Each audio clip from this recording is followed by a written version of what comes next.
Well, first of all, let me, and sorry for not speaking French. Je suis sûr que vous ne voudriez pas écouter mon français. Donc, let me tell you how thankful I am for this evening, for the beautiful, kind words that all the speakers have used towards me until now, and especially for the extraordinary award that the Jean Monnet Foundation has decided to give it to me. Dear Mr. Cox, President of the Foundation Jean Monnet pour l'Europe, dear Monsieur Maillard, Chairman of the State Council of the Canton de Vaud, dear Thomas, Chairman of the Governing Board of the Swiss National Bank, dear Monsieur Junot, Chair of the Municipality of Lausanne, dear Ms. Hernandez, Rector of the University of Lausanne, dear ambassadors and members of the Consulate Corps, ladies and gentlemen, especially the many, many friends and colleagues of a lifetime that I see tonight in this room. Let me just start my remarks with a quote. The problems that our countries need to sort out are not the same as in 1950, but the method remains the same. A transfer of power to common institutions, majority rule, and a common approach to finding a solution to problems are the only answer in our current state of crisis. End of the quote. Many would see this quote as a fair representation of how to approach the numerous challenges that our governments face in 2017, and which no country can realistically address on its own. But those words were not spoken with our current situation in mind. They were spoken by Jean Monnet in 1974. They illustrate that if his leadership has been so powerful, it is not just because of what he achieved in his lifetime. It's because Jean Monnet developed a method of government whose effectiveness extends beyond the special circumstances in which he lived. His method was applicable to the way different circumstances of the 1950, of 1974, and today, and indeed to the years in between and still to come. I emphasize this not to revisit Monnet's extraordinary contribution to the history of our continent. It's because there are aspects of his method which remain crucial to guide our action in Europe today, namely its focus on effectiveness, its insistence on subsidiarity, its sense of direction, and its concern for democratic backing. I would like to explain why Monnet's approach to integration remains as relevant for Europe now as it was then, and how his ideas can still guide us in making integration a success. Faced with the challenges that overwhelmed their own capacity, Monnet's fundamental objective was to put governments back into a position to discharge their remit, meaning their capacity to ensure security, guarantee freedom, and create the conditions for the prosperity of the people. His focus, in other words, was on effectiveness. And this goes a long way towards explaining why he moved away from the intergovernmental model of international cooperation that had dominated the first half of the 20th century and proposed for the first time a supranational model. Intergovernmental solutions, he believed, had not just failed spectacularly in the interwar years, but inevitably failed to take account of the common interest. As he wrote, cooperation between nations, however important it may be, does not resolve anything. What one has to seek is a fusion of the interests of European people, not just to preserve a balance among those interests. End of the quote. Thus, he promoted his supranational method of decision-making based on common institutions and majority rule for two reasons. First, because such institutions could execute and decide in the common interest. And second, because they could produce economies of scale via the pooling of resources, thereby increasing the effectiveness of policymaking. In this way, his approach to sovereignty was essentially a positive one. He did not conceive of sovereignty so much in terms of normative rights as in terms of power and efficiency. And for this, and efficacy. And for that reason, if transfers of sovereignty to a supranational body were the best way to deliver peace, wealth, and security, then he did not see that as a constraining the sovereignty of nations, but rather as merging and extending such sovereignty of nations. But Monnet was nonetheless anxious to ensure that such transfers were perceived as legitimate by the people. It's interesting in this context that he preferred not to use the word supranational, perhaps because it was too susceptible to being misunderstood as a policy that removes control from the citizens. He therefore deliberately opted for a gradual approach based on the principle of subsidiarity, what he called initiatives in a limited but decisive area. Precisely because pooling sovereignty had to be seen not just as effective, but also under democratic control. European integration could only happen if it focused on areas where there was an immediate need and where it could augment the existing governmental or intergovernmental policies. Yet, this pragmatism should not be mistaken for a random approach to integration.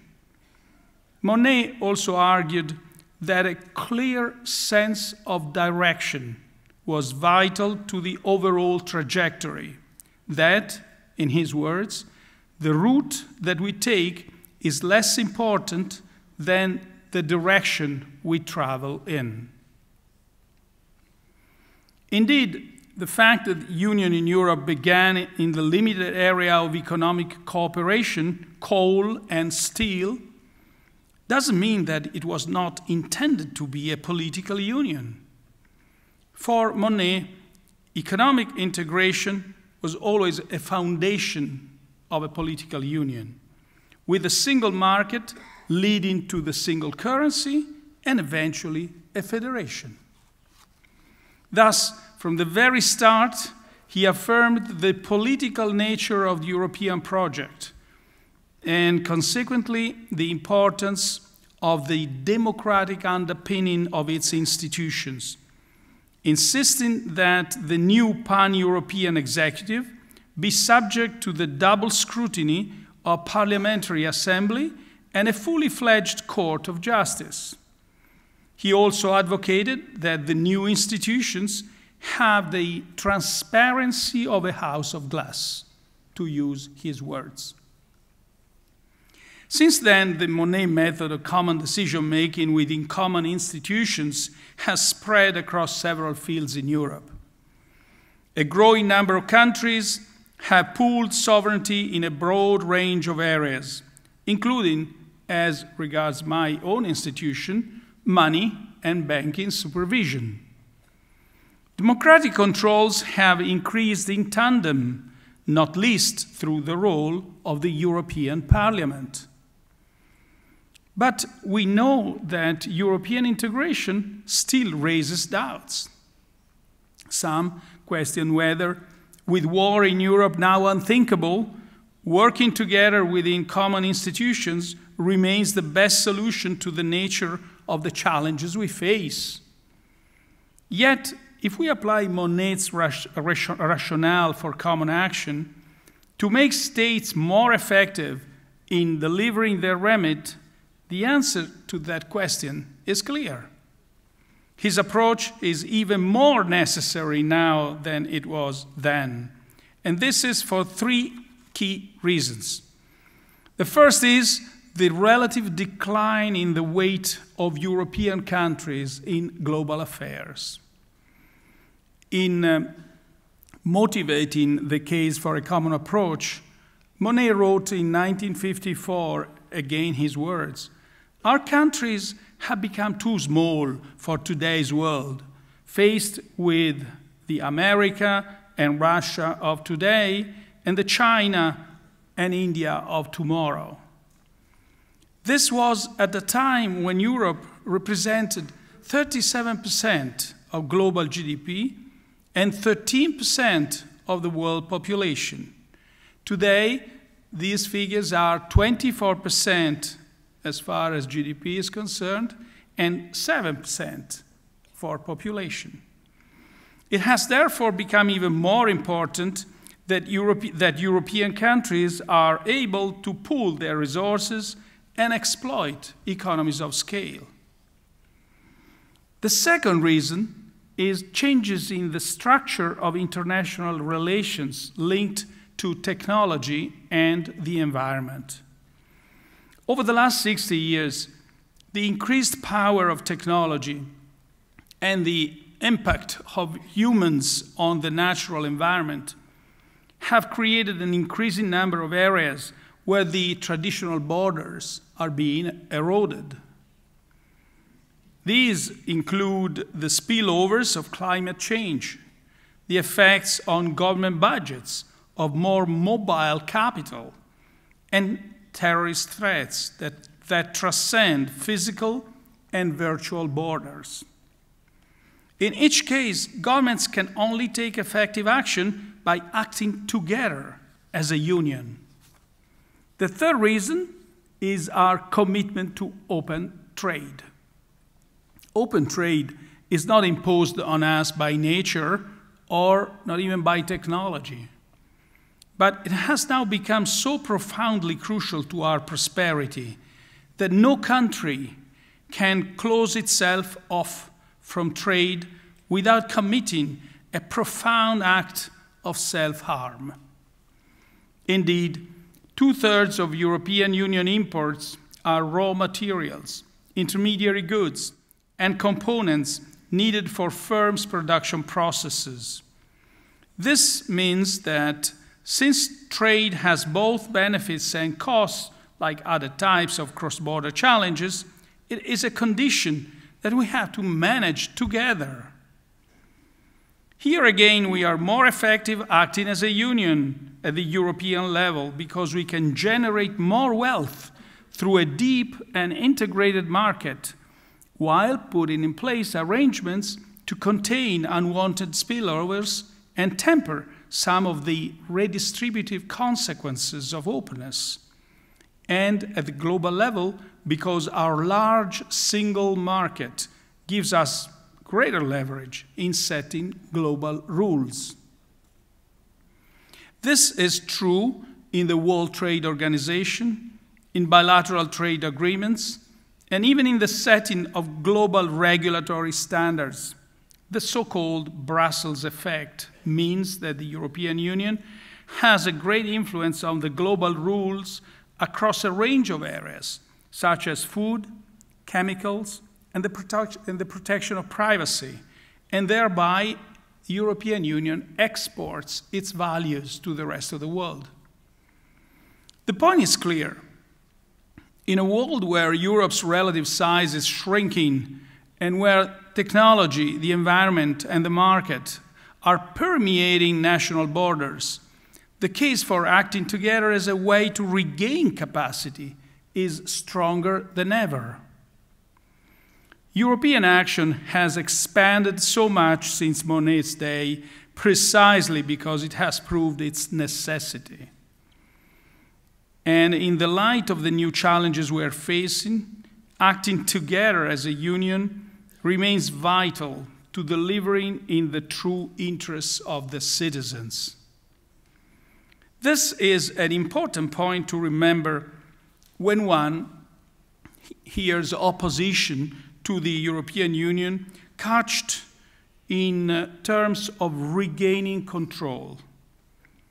Monnet and his contemporaries conceived the European Union precisely as a way to take control of events that national states acting alone could no longer influence.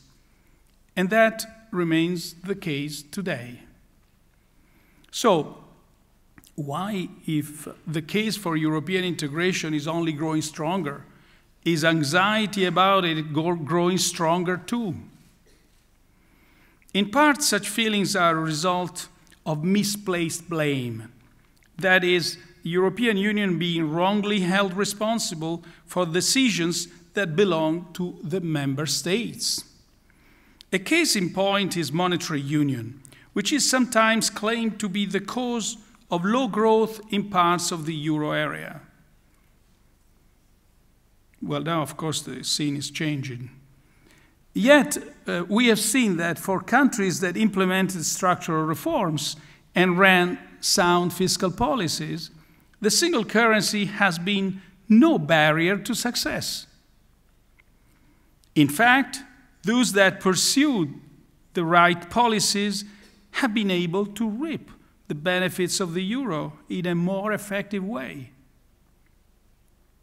Still, this is clearly not a sufficient explanation for anxiety about Europe.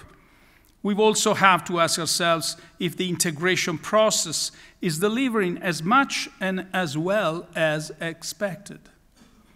Making the case for acting together is, after all, only one half of building support for the European project.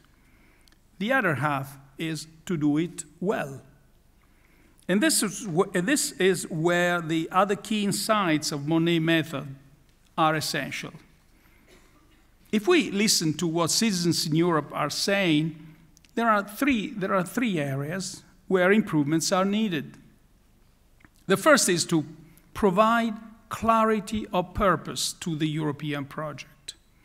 What citizens seem to be asking for is a clearer sense of what the European Union is for and how it benefits them, that is, how it expands their life choices and empowers them. The second is to ensure delivery. If the European Union citizens are to endorse the notion that common action can improve their lives, they have to see that in areas where the European Union does act, it is effective. And this requires, in areas of European Union competence, that powers are delegated to the Union that allow it to do its job properly. In several instances, however, we have launched half-built houses, common projects with incomplete transfer of powers. This shifts expectations onto the European Union only for it to lack the instruments to fulfill them. Yet, it's also clear that legitimacy for the EU action comes not only from delivery, it also requires a proper democratic process that allows decisions to be challenged. And this leads to the third area. Even where the EU succeeds in delivering its objectives, there is a sense that citizens would like to feel more in control of the process. Put another way, it is not enough for the European Union to give people more control over the events. People also need to feel in control of its policies. In different ways, each of these three areas for improvement map onto the principle that Jean Monnet laid out. For example, if there are questions today about the EU's clarity of purpose, then one answer is to be more rigorous in how we apply the principle of subsidiarity when considering future steps towards integration. As Monnet said, we need a Europe for that which is essential, a Europe for what nations cannot do alone, because this ensures that European Union action always augments that of the member states and makes it clearer to citizens how joining together adds to their lives. So, the Union should not only act in areas where it can meet a clear need of citizens and where it can provide an effective platform for doing so. But if we are rigorous in applying the subsidiarity principle, then we also need to be rigorous in giving each level of government the powers it needs to perform its tasks successfully. So, when we entrust tasks to the Union, we should make sure that it has the instruments and the competencies it needs to be effective. In this way, subsidiarity, properly applied, should be seen as empowering the Union method, not weakening. Similarly, if there are doubts about the EU's capacity to deliver, then the first thing we need to do is finish the projects we started. But to do so requires, as Monnet always emphasized, a clear sense of direction for the European project, a sense of what the end goal of the integration process should be.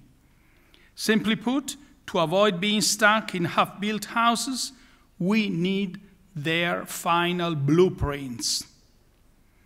For example, it's widely agreed that the Economic and Monetary Union remains incomplete. But it will be hard to move forward unless we have a shared vision of what a complete monetary union should be. And this is not only because such a vision would help orient the steps we are taking today. It's also because it would make the process fully transparent to citizens. And this leads to the last point emphasized by Monnet, the need for accountability and transparency. There is much that could be said here, but I'll limit my remarks to the institution I had.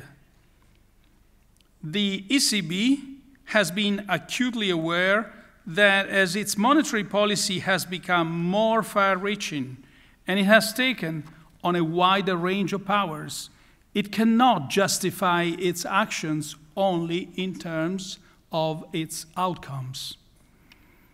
But we have needed a higher degree of transparency and accountability so that citizens can understand how we make our decisions and subject them to greater scrutiny. This is why we now publish accounts of our monetary policy meetings. We visit national parliaments to explain our policy in more detail. We agreed to the request of the European Parliament to be informed about all the discussions we have in the Basel committees.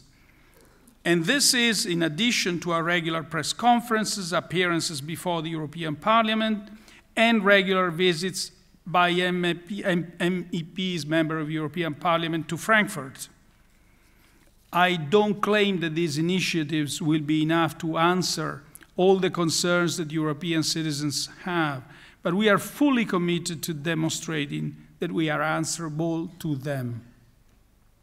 So in sum, what is on trial today is not and should not be the method of integration pioneered by Jean Monnet. It's beyond question that we face challenges today that can only be addressed by countries in Europe acting together.